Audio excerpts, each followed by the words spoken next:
Donc, si on regarde un petit peu les serveurs, le, confi- le config serveur, lui, pas d'erreur, il fonctionne bien. Il n'y a pas eu d'erreur qui se sont affichées, qui s'est affiché ici. Le Discovery Server, lui, il semble bien fonctionner également. Il me semble qu'il n'y a pas eu d'erreur. On va parcourir pour voir. Il n'y a pas eu d'erreur. Le Admin Server, lui, il a un problème. Parce qu'on a vu qu'il y a eu des erreurs qui se sont affichées ici. Là.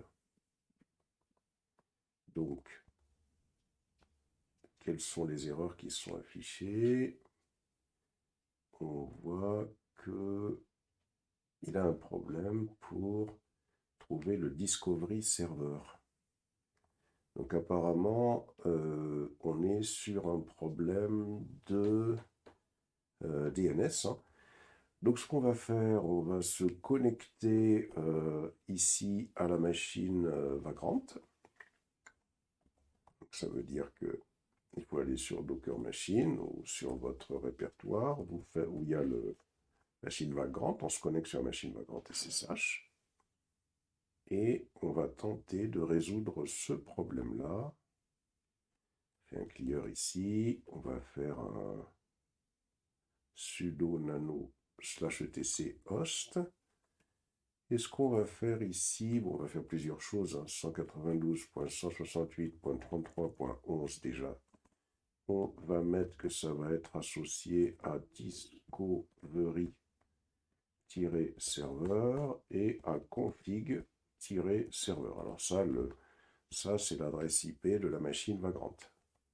Donc on va essayer de faire ça et on va revenir ici. Et là, donc, les deux premiers serveurs marchent bien et à partir d'admin server, il y a un problème. Donc on fait un CTRL-C ici sur admin server pour arrêter ce serveur-là. On va faire un CTRL-C. Voilà. Donc ça, on va l'arrêter. Voilà. On va arrêter celui-là aussi. Hein. Ça, c'était le gateway, puisqu'on voit qu'il y a des erreurs. Hein. Donc, on fait CTRL-C également. On va arrêter celui-là également, puisqu'il y a des erreurs. Voilà. Donc, ici, on fait un CTRL-C. Ici, on va arrêter celui-là également. CTRL-C ici. Voilà. Ici, on arrête celui-là.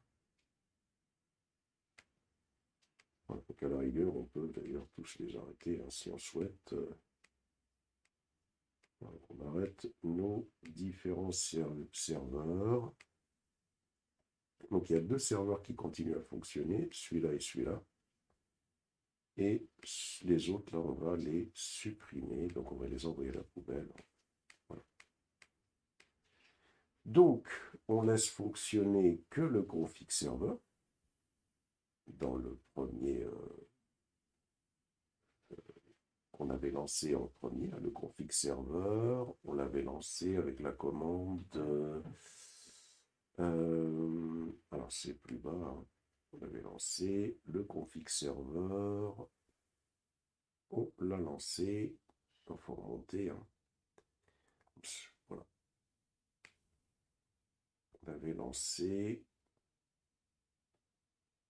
avec cette commande. Hein, Java-jar target spring pet clinic config server. Donc celui-là on le laisse puisqu'il n'y a pas d'erreur.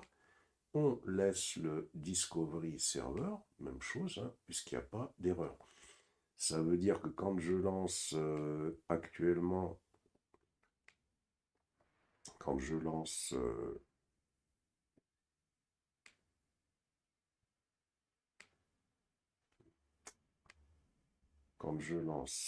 on a dit, quand je lance mon navigateur, si je fais un http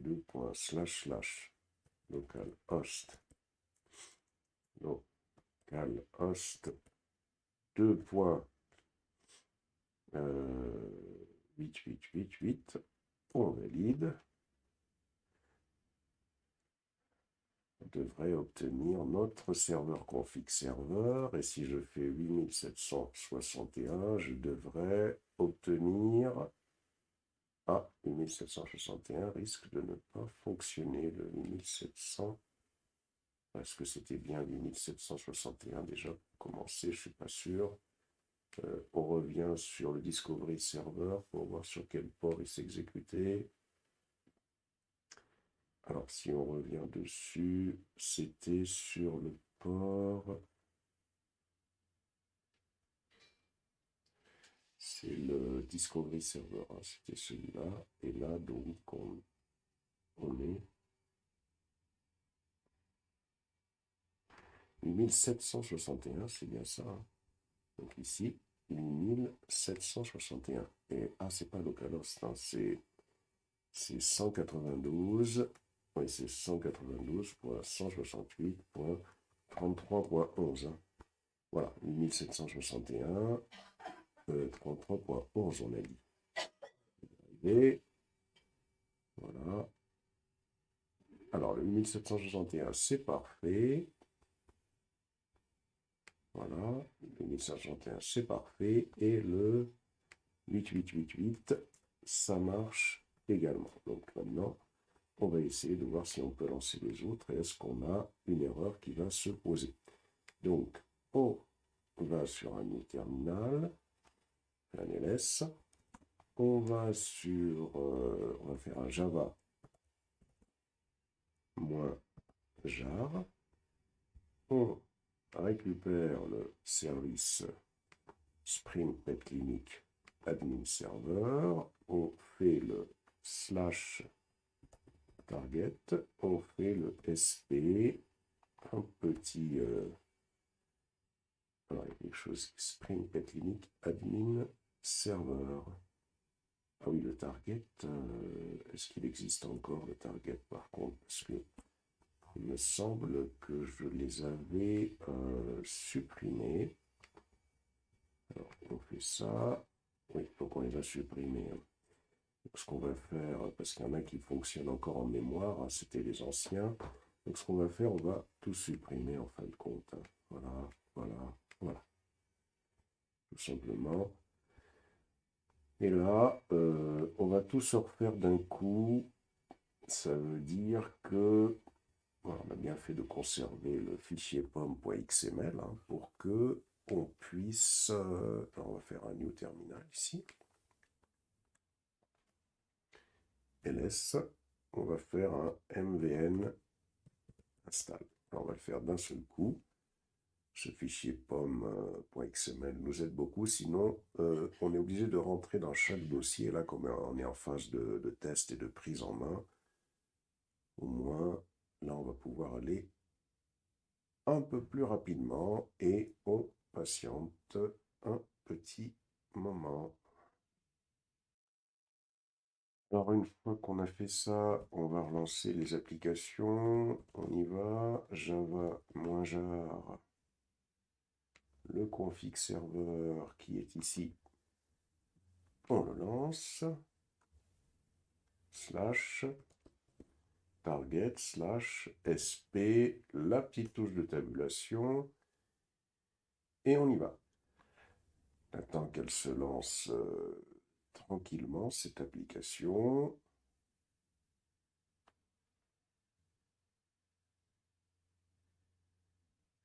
Donc sur le port 888, c'est parfait. Donc maintenant, on va créer un deuxième terminal, plus ici. Deuxième terminal, on fait un ls ici, et on fait un java -jar. On récupère le Discovery Server qui est là, ici. Hop, colle. On fait un /target, on fait un /sp, la petite touche de tabulation, et c'est parti. Là, patiente un petit moment que ce service démarre. Donc là, on aura deux services qui ont démarré, le config server et le discovery server. Donc si on teste, Le 888, c'est parfait. Le 8761, bon alors il faut s'assurer, bien sûr, qu'il a démarré, c'est parfait. Ensuite, on va démarrer un autre terminal ici. On fait un ls, on fait un java, on fait un -jar. Et là, ça va être le admin server, donc c'est l'heure de vérité, hein, pour voir si ce qu'on a fait résout bien le problème.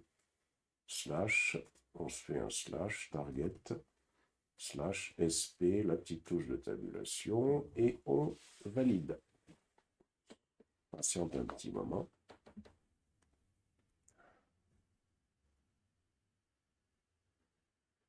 Voilà.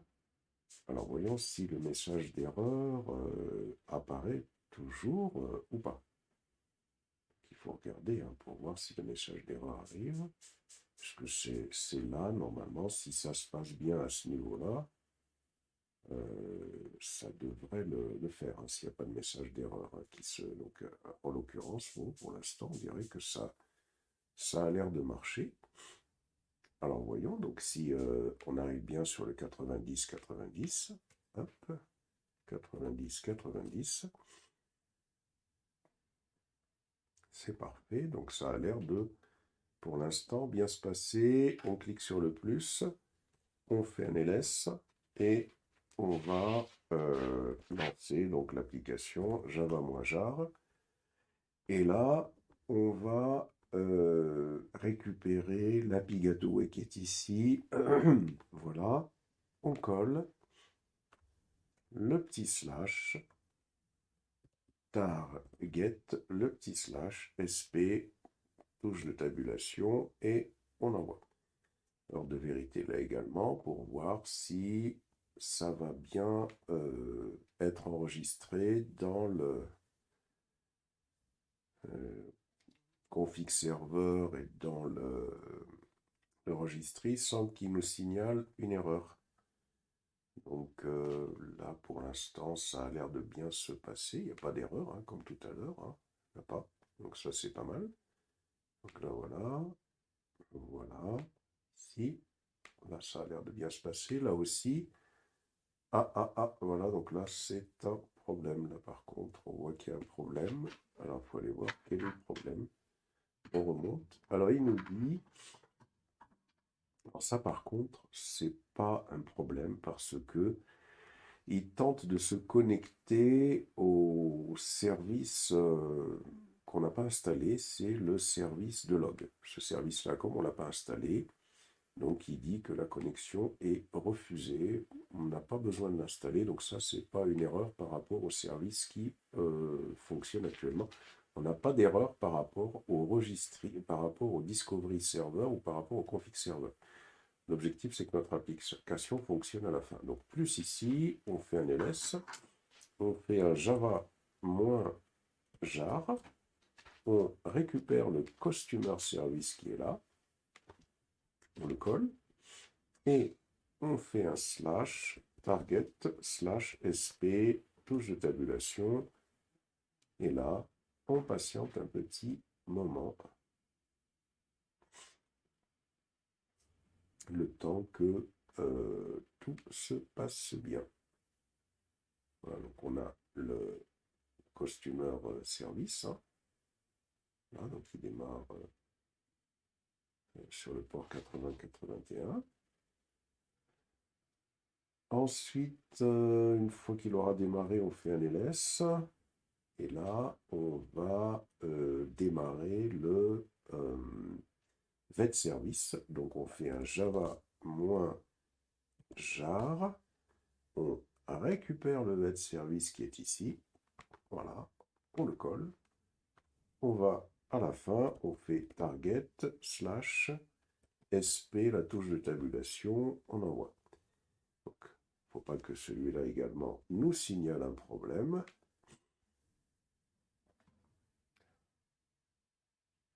Voilà.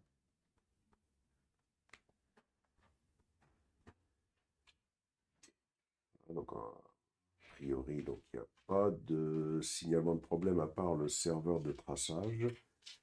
qui était sur le port 9411. Donc ça, c'est pas une erreur. Voilà, c'est 9411. Donc ça, c'est pas problématique. Dans l'immédiat, l'essentiel, c'est qu'on arrive à voir que les costumeurs, les vétérinaires, tout ça, on va les obtenir parce que tout à l'heure, l'application ne fonctionnait pas. On fait un ls et on fait un cd spring pet clinique. Et ici, donc, on va aller sur le visite service, target. Non, c'est pas cd, hein.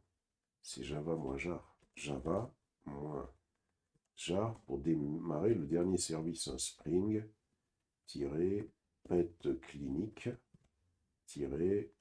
visite service target et sp le petit touche de tabulation.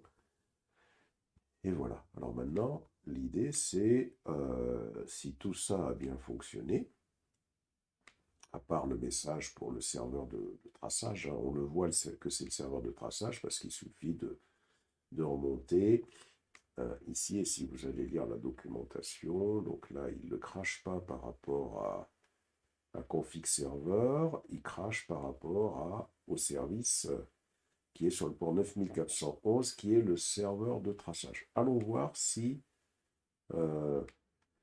notre application fonctionne déjà. On va se connecter sur 8080.